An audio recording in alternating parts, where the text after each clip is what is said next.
So for this hack, I'm going to use these two fabrics here. This is a lovely two-tone corduroy, and this is from my stash. I think it's got some silk content, but it's definitely also got some synthetic as well.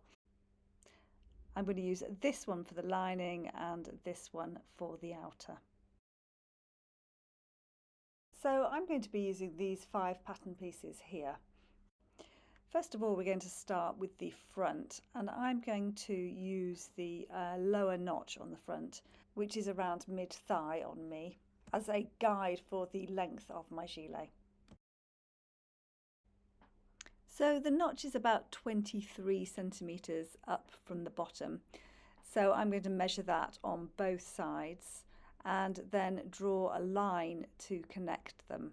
Now you can see that the bottom edge is actually slightly curved, and I'm going to draw that curve in just roughly so you can see how it should be. Your curve doesn't really want to move more than about ½ centimetre away from your straight drawn line. Then I'm going to do exactly the same on the back panel, again marking up from the bottom edge and drawing a line across between the 2 points.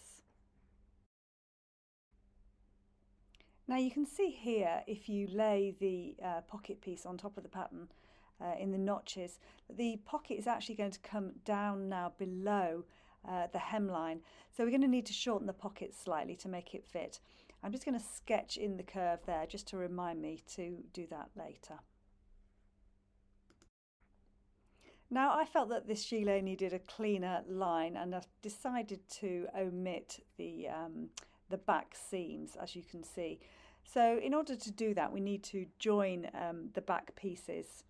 Now we work with a 1.5 centimetre seam allowance, and so in order to do that, we're going to draw a line in along the centre back, and I'm going to fold that in to get rid of that piece of seam allowance.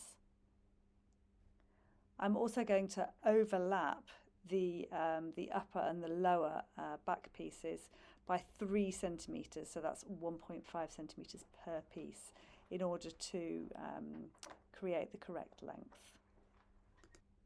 And here I am marking on a 3 centimetre crossover, so that when I lightly tape the two pieces together, they are going to work perfectly to fit the front. Now I don't really want to cut into my original pattern pieces. Now you can trace them off for this if you want to, and that would probably be the better thing to do, but as I say, I'm probably going to use it again more as a dress, so I'm just going to fold along that line, and then I'm going to fold the excess in just so it doesn't get into my way and I can see what I'm doing. So here are my 2 main pattern pieces laid out on the fabric. As you can see, the back is laid on the fold of the fabric, and the front doesn't need to do that, but it is aligned with the grain of the corduroy. Don't forget that corduroy has a nap to it, which traditionally goes downwards, so you need to just make sure that your pattern pieces are laid both in the same direction.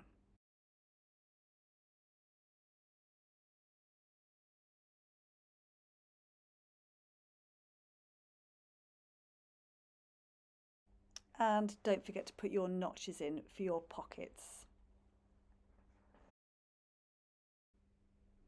So you can see here that for this hack I have cut some centre panels. Now I'm going to use it for something completely different here, which is to create a belt. But I've cut 2 of them, and then once I've cut them in half again. They're going to sit on top of each other like this. I'm going to sew along the 2 long edges and then turn them the right way out and just hand stitch the end. As you can see, I'm now going to cut out some lining pieces. So again, it's the back and the front, and this time I'm going to use the pocket piece because I want the pocket piece made out of the lining fabric. So I've cut these out, and what I want to show you now is this little notch which is on the front panels. We're going to snip that off and smooth it round to create a nice smooth curve.